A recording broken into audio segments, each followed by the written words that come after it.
টাকা এমন একটা জিনিস যেটা পাওয়ার জন্য মানুষ নিজের জীবনটা উজাড় করে দেয়।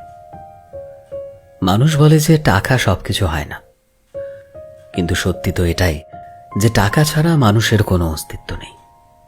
হাসপাতালের অসুস্থ মানুষটা জীবনে বাঁচা মরার সাথে লড়াই করে চলেছে, কিন্তু ডাক্তারের প্রথম কথা হলো আগে টাকা জমা করো, তারপর চিকিৎসা হবে।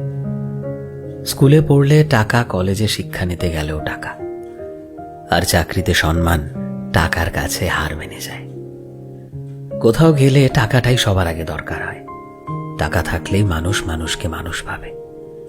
টাকা ছাড়া মানুষটা যতই সৎ ভালো মানুষ হোক না কেন, সমাজ সেই মানুষটাকে অবহেলা করতে শুরু করে।